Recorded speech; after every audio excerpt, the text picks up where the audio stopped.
বাংলা সাহিত্যের বিভিন্ন রহস্য, রোমাঞ্চ আর ভৌতিক কাহিনী নিয়ে তৈরি আমাদের অদ্ভুতুরে হরর পডকাস্ট। আমাদের সমস্ত বিগত এবং আগত গল্পগুলি শোনার জন্য সাবস্ক্রাইব করে বেল আইকনটি প্রেস করে দিন। আজকে আপনাদের শোনাবো ইপসিতা মিত্রের লেখা মার্ডার ইন হেভেনল্যান্ড গল্পটি।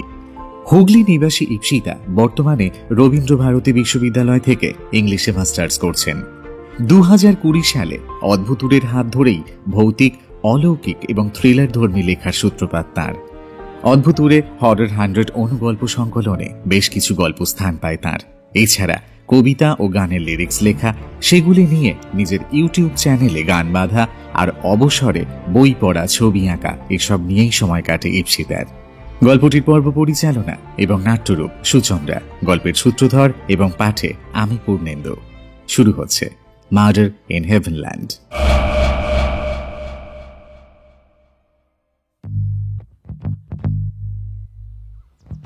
আরে ম্যাডাম, তদন্তটা করব কি করে?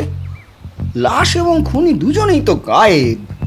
শুধু তাই নয়, 1-2 ফোঁটা রক্ত যে রেখে যাবে আমাদের তদন্তের জন্য, সেটাও একেবারে সার্ফ এক্সেল দিয়ে। I don't want to hear any excuse. পরপর 5টা খুন, একটা গোটা মানুষ গায়েব। কি করছে নাকি লোকাল পুলিশ?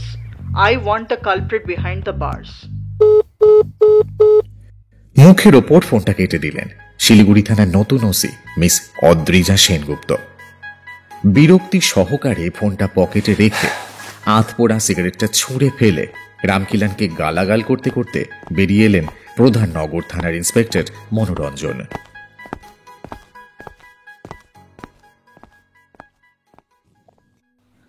জুন 2019। প্রথম দেখাতেই গেস্ট হাউসটা বেশ পছন্দ হয়ে গিয়েছিল মল্লারের। তিস্তারও যে খুব একটা অপছন্দ হয়নি তা ওর চোখ দেখেই বুঝতে পারছিল মল্লার। ছোট্ট, দোতলা, ছিমছাম গেস্ট হাউস, ভাড়াটাও বেশ সস্তা। পাহাড়ের বুকে এরকম গেস্ট হাউস পাওয়া সত্যি ভাগ্যের ব্যাপার। আর সব থেকে ভালো লেগেছিল গেস্ট হাউসের নামটা, দ্য হেভেনল্যান্ড। সত্যি একটু স্বর্গীয় সুখ পেতেই তো কলকাতা থেকে এত দূর আসা মল্লারের। তিস্তার সাথে স্বপ্নের ঘর না হয় এখানেই বাঁধবে সে। কিন্তু তিস্তা পারবে তো নিজেকে মানিয়ে নিতে ওর ওই ট্রমাটা? হ্যাঁ, নিশ্চয়ই পারবে তিস্তা। ওর জন্যই তো এত দূর অফিসে ট্রান্সফার নিয়ে এসেছে মল্লার। কিন্তু তবুও মনটা খচখচ করছে। শুধু তিস্তা নয়, আরও একটা কারণ আছে বটে এই খচখচানির। গেস্ট হাউসটার নাকি বদনাম আছে বেশ। এখানকার লোকেরা এটাকে ভুতুড়ে বাড়ি বলে। এখানকার অফিস কালিগরাও পই পই করে বারণ করেছিল মল্লাররা যেন হেভেনল্যান্ড গেস্ট হাউসে না ওঠে। ধুর, ওরা তো বলেই খালাস, একটা মাথা গোজার ঠাঁই জোটাতে হবে তো নাকি। এখানকার অফিস কোয়ার্টারটা খুব ছোট। এখানে অলরেডি 2 জন রয়েছেন উইথ ফ্যামিলি। আর কোনো রুমই তেমন ফাঁকা নেই। যদিও ওনাদের মধ্যে একজনের সামনের মাসেই রিটায়ারমেন্ট, উনি চলে গেলে হয়তো পাওয়া যাবে ঘরখানা। কিন্তু তাও তো 1 মাসের ধাক্কা। এই 1 মাস না হয় একটু হেভেনল্যান্ডেই স্বর্গীয় সুখ উপভোগ করে নিল মল্লার। এই সব 7 মাস ভাবতে ভাবতেই গেস্ট হাউসের ভেতর ঢুকছিল মল্লার। তিস্তা মল্লারের বাঁ হাতটা জড়িয়ে আছে চুপটি করে। বড় শান্ত, বড় স্নিগ্ধ দেখাচ্ছে এখন ওকে। কিন্তু মাঝে মাঝে যে ওর এই কোমল রূপ কোথায় হারিয়ে যায় কে জানে। অচিরেই একটা দীর্ঘশ্বাস বেরিয়ে আসে মল্লারের ভেতর থেকে।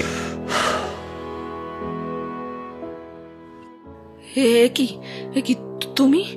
না না না না, তুমি আমার কাছে আসবে না।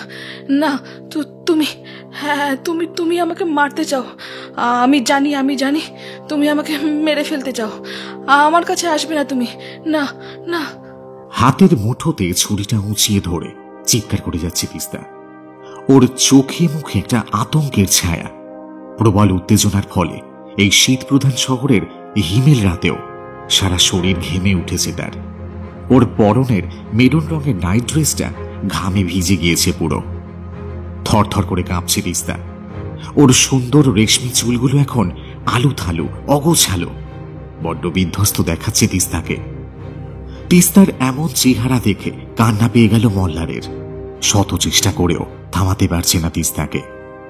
তিস্তা, শোনো, দেখো, আমি মল্লার, তোমার মল্লার। এখানে আর কে আছে বলো? কে তোমাকে মারবে?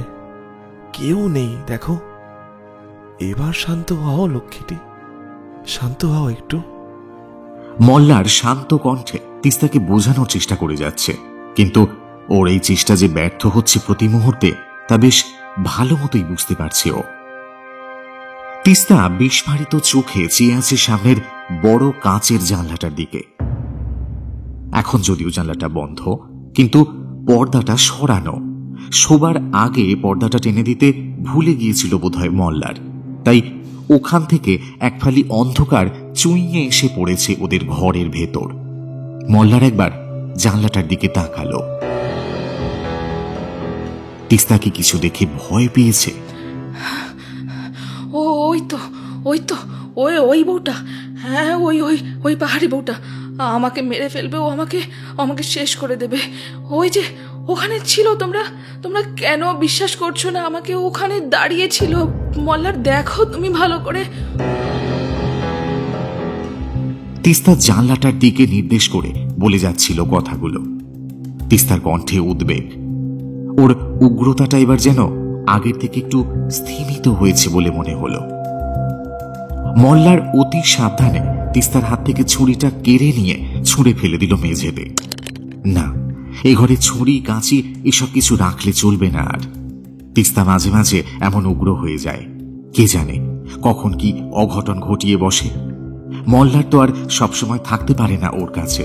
ও যখন অফিসে থাকে সেই সময়টা একটু চিন্তার বেশি। তিস্তার মুখে পাহাড়ি বউ শব্দটা শুনে একটু থমকালো। পাহাড়ি বউ শব্দটা মনে মনে একবার উচ্চারণ করল মল্লার। কোন পাহাড়ি বউয়ের কথা বলছে তিস্তা? আর সে কেনই বা মারতে আসবে তিস্তাকে? এই অচেনা জায়গায় কোন পাহাড়ি মহিলার সাথেই বা শত্রুতা আছে ওদের? তাছাড়া গেস্ট হাউসটাতেও তিস্তা ছাড়া আর কোনো মহিলাই নেই। একজন কেয়ারটেকার লোক আছেন বটে, কিন্তু সে তো অবিবাহিত। অন্তত মল্লার তো তাই জানে। কপালে চিন্তার ভাঁজ পড়ল তার। তবু তিস্তাকে বুঝতে না দিয়ে সযত্নে শুইয়ে দিল বালিশের ওপর। গায়ের চাদরটা টেনে দিল ভালো করে।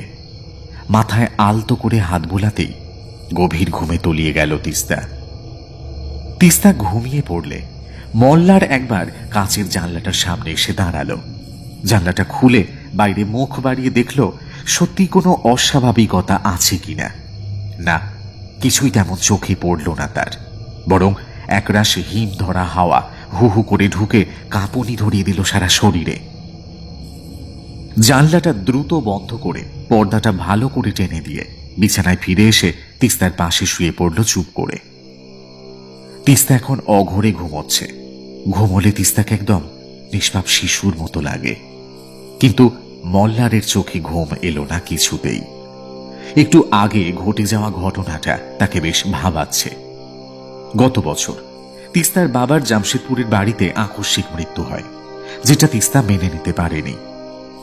ডক্টর যদিও বলেছিলেন হার্ট ফেলের কারণে মৃত্যু, তবুও তিস্তার মনে হয়েছিল ওর বাবাকে কেউ খুন করেছে, আর সে তাকেও নাকি মেরে ফেলবে। সেই থেকেই মাঝে মধ্যেই চিৎকার চেঁচামেচি করত সে। মাঝখানে কিছুদিন তো মল্লারকে পর্যন্ত বিশ্বাস করতে চাইত না তিস্তা। তখন বাধ্য হয়েই অন্য ঘরে শুতে হতো মল্লারকে। রাতে অবশ্য বারবার উঠে দেখে আসতো তিস্তা ঠিকঠাক আছে কিনা। তিস্তার সাইকিয়াট্রিস্ট ডক্টর রয়ের পরামর্শেই শেষমেশ ট্রান্সফারটা নিতে হয়েছে। কিন্তু এখানে এসেও তিস্তার ভয় তো কাটেনি।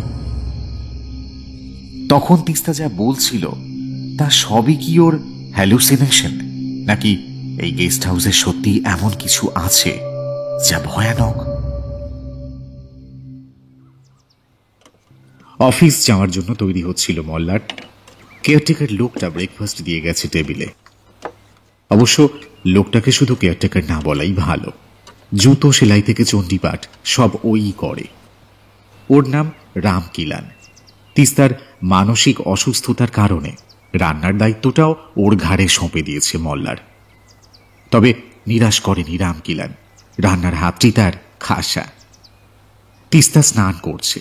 স্নান সেরে বেরোলে ওকে সমস্ত ওষুধ বুঝিয়ে দিয়ে অফিস বেরোবে মল্লার। হঠাৎ বাথরুম থেকে একটা চিৎকার ভেসে এলো। ভয়ে আর্তনাদ করছে তিস্তা। মল্লার দ্রুত দৌড়ে গেল বাথরুমের দিকে।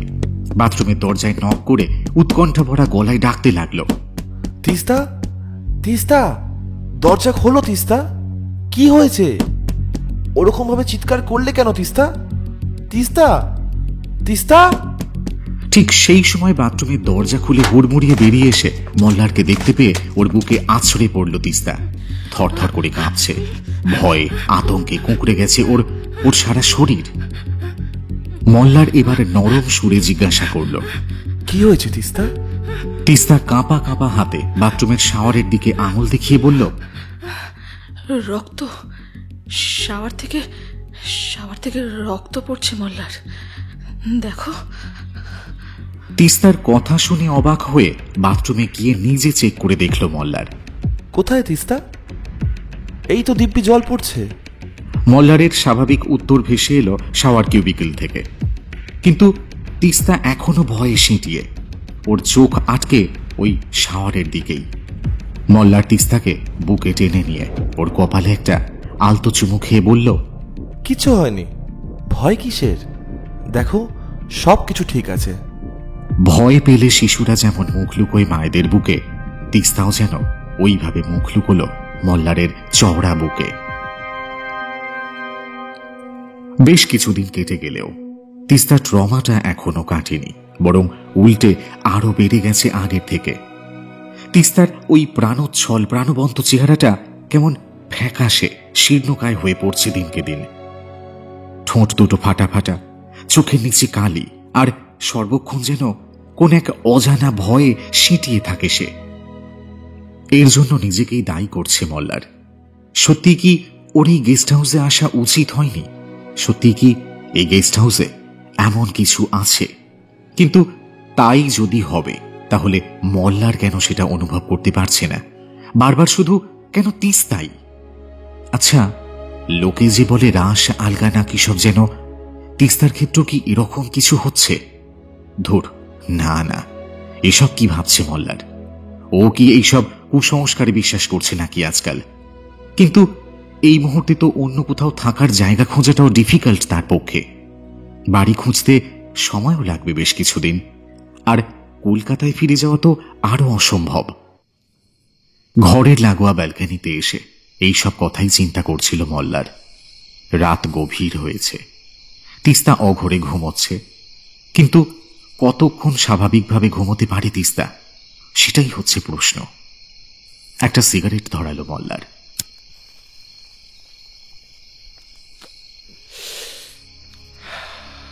ওর সমস্ত চিন্তা উদ্বেগকে যেন নিকোটিনের ধোঁয়ায় উড়িয়ে দিয়ে মিশিয়ে দিল হাওয়ার সঙ্গে। দূরে পাহাড়টা এখন তলিয়াছে অন্ধকারের গহ্বরে। সন্ধ্যের দিকে তবু টিমটিমে তারার মতো কিছু আলো জ্বলতে দেখা যায়, কিন্তু এখন সবই যেন কালো, শুনশান। এই কদিনে তিস্তা অসংলগ্ন কিছু কথাবার্তাও বলছে। একদিন যেমন ব্রেকফাস্ট করতে বসে চেঁচিয়ে উঠল সশব্দে। রামকিলার নাকি ওকে স্যুপের বদলে এক বাটি রক্ত খেতে দিয়েছে। তারপর একদিন ওয়ার্ড্রোব খুলে চিৎকার করতে লাগলো কে যেন ওর ওয়ার্ড্রোবের মধ্যে একটা মরা শকুন রেখে গেছে। আর সবচেয়ে আশ্চর্যজনক যেটা, সেটা হলো আজ সন্ধ্যের ঘটনাটা। তিস্তা ড্রেসিং টেবিলের সামনে বসে চুল আঁচড়াচ্ছিল। হঠাৎ আয়নায় নিজের প্রতিবিম্বের জায়গায় তিস্তা দেখতে পায় কোন এক পাহাড়ি মহিলার প্রতিবিম্ব ফুটে উঠছে। এই মহিলাকেই নাকি তিস্তা সেদিন রাতে জানলায় দেখেছিল। আয়নার মধ্যে থেকে দুহাত প্রসারিত করে সেই মহিলা তিস্তার গলা চেপে ধরছিল। দম বন্ধ হয়ে আসছিল, শ্বাস নিতে না পারায় ছটপট করছিল তিস্তা। ওর ছটপটানিতে ড্রেসিং টেবিলের ওপর রাখা তিস্তার প্রসাধন সামগ্রী এলোমেলোভাবে ছড়িয়ে পড়েছিল মেঝের ওপর। এই সমস্ত ঘটনাগুলোই তিস্তার সাথে ঘটে যাচ্ছে একের পর এক। কিন্তু আশ্চর্যের বিষয়, মল্লার কোনো কিছুর মধ্যেই কোন রকম অস্বাভাবিকতা খুঁজে পায়নি। ডক্টর রয়ের সঙ্গেও ফোনে কনসাল্ট করেছে, কয়েকটা ওষুধের ডোজ বাড়িয়ে দিয়েছেন উনি। তবুও তিস্তা যেন ধীরে ধীরে ঝিমিয়ে পড়ছে। মোল্লার নিজেও বড্ড অসহায় বোধ করছে। এই কদিন অফিস যাচ্ছিল না মোল্লার, ওয়ার্ক ফ্রম হোম করছিল। তিস্তাকে এক মুহূর্ত চোখের আড়াল করতে চায়নি সে, কিন্তু আজকে অফিস যেতেই হয়েছে। জিএম এর সাথে একটা ইম্পর্ট্যান্ট মিটিং আছে, যেটা বাড়ি থেকে অ্যাটেন্ড করা সম্ভব নয়। তিস্তাকে একা রেখে যেতে মন না চাইলেও এক প্রকার বাধ্য হয়েই অফিসের ব্যাগটা হাতে নিয়ে রওনা দিয়েছিল মোল্লার। মিটিং শেষ হতে হতে অনেকটা দেরি হয়েছে। পাহাড়ি এলাকায় সন্ধ্যা নামে তাড়াতাড়ি। বাইরে বেরিয়ে সেলফোনটা হাতে নিতেই চমকে উঠল মোল্লার। রামকিলানের ফোন থেকে 20টারও বেশি মিসড কল। বুকটা ধড়াস করে উঠল মোল্লারের। বাড়িতে সবকিছু ঠিক আছে তো? তিস্তা, ওর কিছু হয়নি তো? এতবার ফোন করেছিল কেন রামকিলান? ইস, ফোনটা সাইলেন্ট মোডে থাকায় কিছু বুঝতে পারেনি। নিজের উপর খুব রাগ হলো। কাঁপা কাঁপা হাতে কল ব্যাক করলো, কিন্তু ও প্রান্ত থেকে এবার কোনো সাড়া এলো না। রিং হয়ে কেটে গেল। রুদ্ধশ্বাসে মোল্লারের গাড়ি ছুটছে পাহাড়ি রাস্তা দিয়ে। হেডলাইটের আলোটা নিকষ অন্ধকার চিরে গন্তব্যের দিকে এগিয়ে চলেছে।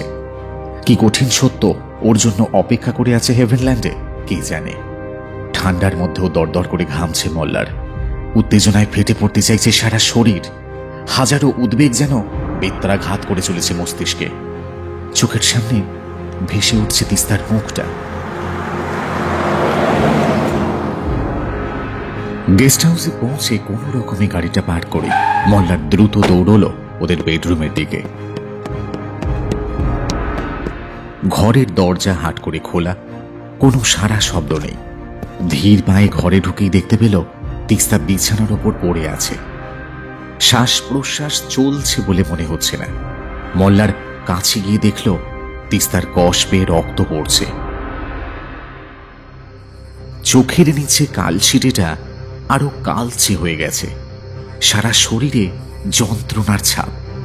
কেউ যেন নির্মমভাবে মারধর করেছে তিস্তাকে। সারা ঘরে জিনিসপত্র এলোমেলোভাবে ছড়ানো, যেন এক ভয়ানক যুদ্ধ ঘটে গেছে সেখানে। মোল্লার তিস্তার পালস চেক করার চেষ্টা করলো।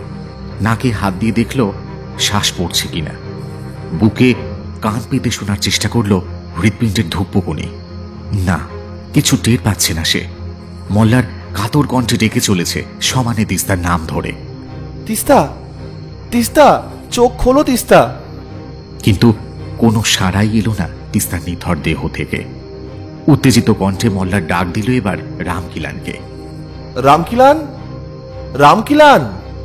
ধীর পায়ে মাথা নিচু করে এসে দাঁড়ালো হেভেনল্যান্ডের কেয়ারটেকার রামকিলান।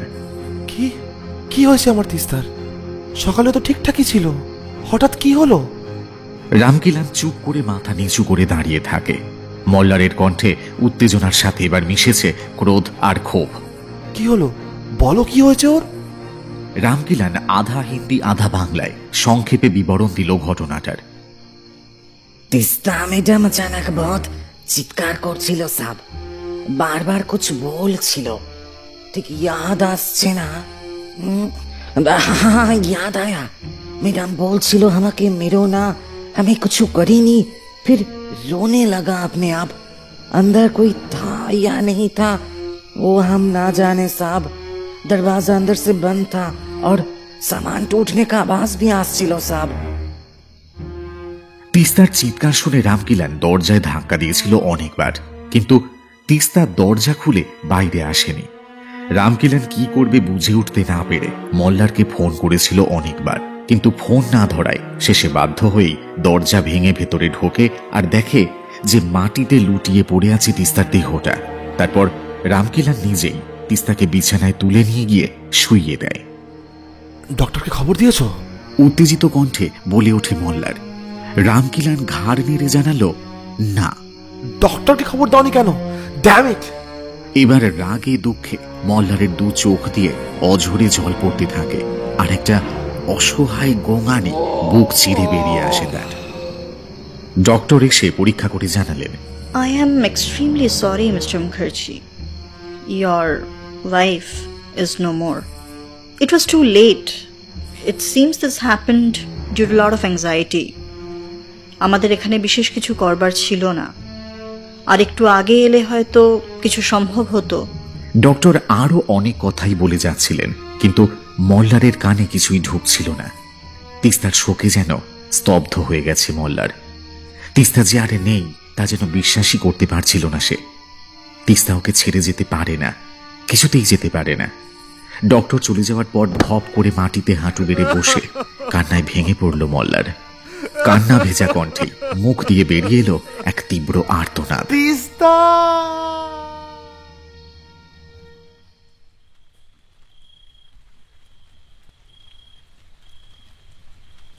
সন্ধ্যে থেকেই তুমুল বৃষ্টি শুরু হয়েছে।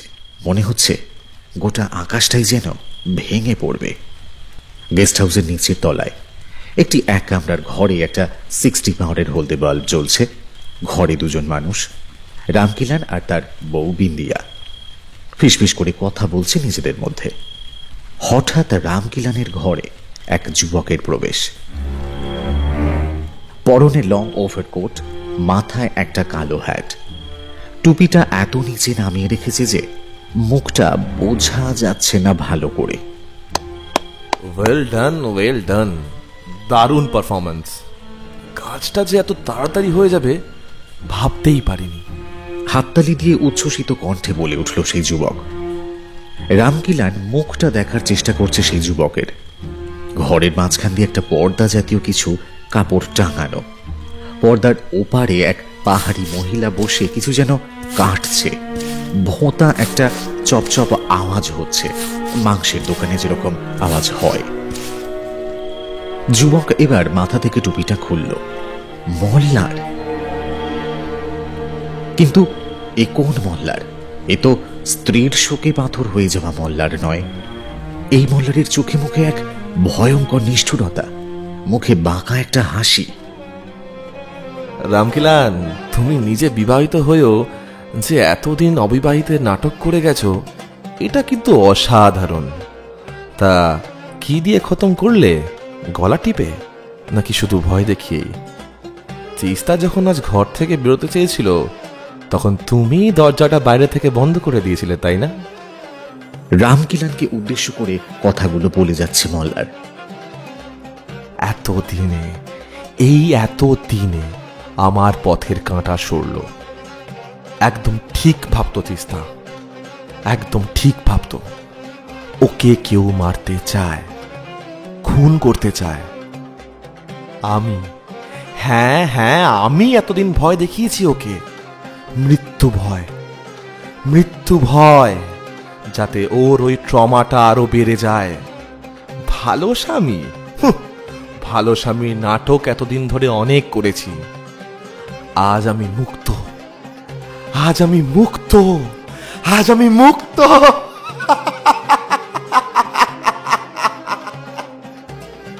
প্রকাণ্ড জোরে পৈশাচিক হাসি হেসে উঠল মল্লার।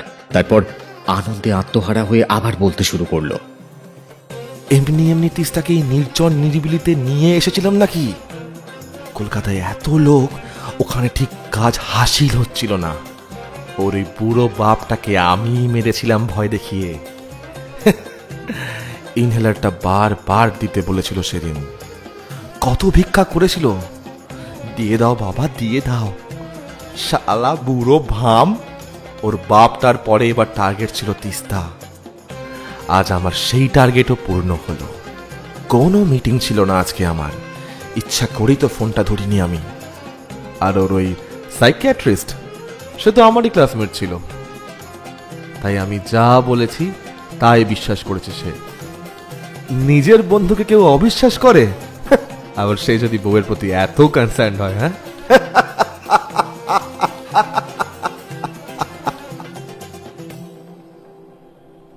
এবার বলতে বলতে হো হো করে হেসে উঠল মল্লার, যেন এই বিষয়টাতে প্রচন্ড আনন্দ পেয়েছে ও। মল্লারের মুখে এক অদ্ভুত নৃশংসতা। কোটি টাকার সম্পত্তি এবার আমার হাতের মুঠোয়। কোটিপতি এখন আমি, কোটিপতি। এই গেস্ট হাউসটাও আমি ইচ্ছা করেই বেঁচেছিলাম, যাতে কিছু গন্ডগোল হলে সবাই ভাবে সেটা ভূতে করেছে, মানুষ করেছে এটা যেন ভাবতেই না পারে। আর বস, তুমি আর তোমার বউ কিন্তু দারুণ কেরামতি দেখিয়েছ। শেষের কথাটা রামকিলানের দিকে ফিরে বলল মল্লার। ওই ট্যাঙ্কের জলে ঘন লাল রং মিশিয়ে শাওয়ার থেকে রক্ত পড়ার কেসটা কিন্তু খুব রিয়েলিস্টিক ছিল। আর সেদিন ওই সুপের কেসটা আর ওই আয়নার কেসটা কি করে করলে বলো তো এগুলো? আর একটু হলে তো আমি ভয়ই পেয়ে যাচ্ছিলাম। যাই হোক, এখন এই টাকাটা রাখো, এইসব ঝুট ঝামেলাগুলো সামলে নি, তারপর বাকিটা দেব। বুঝতেই পারছো, পুলিশি ঝামেলা আছে, তারপর আবার আত্মীয় স্বজনদের নেকা কান্নাও। মল্লার একগোছা টাকার বান্ডিল রামকিলানের দিকে এগিয়ে দিল। তারপর মুখে একটা পরিতৃপ্তির হাসি ফুটিয়ে দরজার দিকে পা বাড়ালো। কিন্তু সাথে সাথেই মল্লারের পিঠে এসে পড়ল একটা হাত। না, ঠিক হাত নয়, যেন কতগুলো হাড়ের সমষ্টি। চমকে উঠে পিছন ফিরে তাকালো মল্লার। দেখতে পেল রামকিলানের শরীরটা বদলে যাচ্ছে ধীরে ধীরে। তার শরীরটা যেন একটা পচা গলা মৃতদেহে পরিণত হয়েছে। গায়ের চামড়া উঠে গিয়ে মাংস ঝুলে পড়েছে, তা থেকে রক্ত ঝরছে টস টস করে। পুরো শরীরে পচন ধরেছে যেন। কি বিশ্রী উৎকট গন্ধ, বমি উঠে আসছে মল্লারের। ওর সামনে রামকিলান নয়, দাঁড়িয়ে আছে রামকিলানের জীবন্ত লাশ। সেই জীবন্ত লাশের চোখ বলে কিছু নেই। নিকশ কালো অন্ধকার জমাট বেঁধে আছে কোটরে, আর তার মাঝখানে দুটো লাল বিন্দু ধক ধক করে জ্বলছে। মল্লার আঁতকে উঠল। একটা অস্ফুটে আর্তনাদ বেরিয়ে এলো তার মুখ দিয়ে। কোনো রকমে সমস্ত শক্তি দিয়ে সেখান থেকে দৌড়ে পালিয়ে যাবার চেষ্টা করল, কিন্তু হে কি! মল্লারের হাত পা যেন সব অবশ হয়ে গেছে। শরীর নাড়ানোর শক্তি হারিয়ে ফেলেছে মল্লার। পর্দার ওপার থেকে বেরিয়ে এসেছে রামকিলানের বউ। তার চেহারাটাও যেন অবিকল রামকিলানের মতোই বিভৎস। পর্দাটা সরানোর ফলে মল্লার দেখতে পেল রামকিলানের বউ এতক্ষণ ধরে যা কাটছিল সেটা মাংস, কিন্তু কোনো পশুর মাংস নয়, নর মাংস। আরে, ওটা তো তিস্তার লাশ। ওই তো তিস্তার নুপুর পরা ফর্সা দুটো পা বেরিয়ে আছে এখনো। আর আর ওই তো একপাশে পুটলি পাকিয়ে পড়ে তিস্তার নীল রঙের শাড়িটা। হ্যাঁ, তিস্তার মৃত্যুর সময় তো ওর পরনে এই পোশাকটাই ছিল। মল্লারের শরীর বেয়ে নেমে আসছে আতঙ্কের চোরা স্রোত। রামকিলান হঠাৎ প্রচন্ড হিংস্র হয়ে উঠল। ওর হাতের কয়েকটা হাড় দিয়ে ফোড়ো ফোড় করে দিল মল্লারের শরীর। সেই হাড় যেন তলোয়ারের মতো ধারালো আর তীক্ষ্ণ। মুখ দিয়ে বেরিয়ে এলো এক গগনভেদী আর্তনাদ। ব্যথায় যন্ত্রণায় ছটপট করছে মল্লার। চেতনা হারানোর আগে মল্লার শুনতে পেল রামকিলানোর বউকে বলছে, अरे अरे ये बिंदिया, आज रात में पार्टी होगा रे, पार्टी होगा। ताजा मांस खाने में बहुत मजा आएगा। ताजा मांस बहुत मीठा होता है, बहुत मीठा।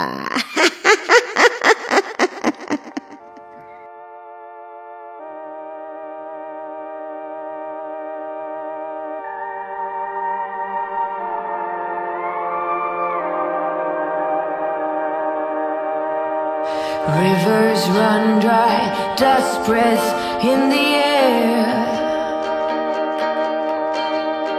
2 dark days, do you have a tear to spare? Make a promise, the world awaits. It's heavy just breathing through this debate.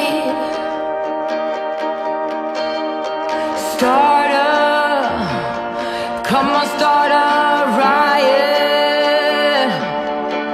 When they love you too much, know it's fake, fake, or even hate. Don't be scared if the weight paralyzes you, stayed at the gate. No, it's a lot to take in, it's designed to know when, don't wait. Don't be scared when the weight paralyzes you, stayed at the gate. অদ্ভুত উড়ে horror পডকাস্টে আজকে শুনলেন ইপসিতা মিত্রের লেখা murder in হেভেনল্যান্ড। Comment করে জানান কেমন লাগলো, আর শেয়ার করতে কিন্তু ভুলবেন না। পর্ব পরিচালনা নাট্যরূপ সুচন্দ্রা, মল্লার চরিত্রে সৌভিক, মনোরঞ্জনের চরিত্রে কল্লোল, তিস্তা চরিত্রে সুচন্দ্রা, গল্পের সূত্রধর, গল্প পাঠ এবং রামকিলানের চরিত্রে আমি পূর্ণেন্দু, অদ্রিজা এবং সাইকিয়াট্রিস্টের চরিত্রে শ্রীময়ী, আবহ সঙ্গীত এবং ধ্বনি পরিকল্পনায় সুচন্দ্রা, প্রচ্ছদ পরিকল্পনায় সুচন্দ্রা। সামনের সপ্তাহে আবার হাজির হব আরেকটি রোমাঞ্চকর কাহিনী নিয়ে। আপনারাও পাঠাতে পারেন আপনাদের লেখা মৌলিক কোনো গল্প অথবা সত্যি কোনো ঘটনা। গল্প পাঠান অদ্ভুতুরের ইমেলে odbhuture.podcast@gmail.com। ভালো থাকুন, ভালো রাখুন, আর অবশ্যই শুনতে থাকুন অদ্ভুতুরে হরর পডকাস্ট।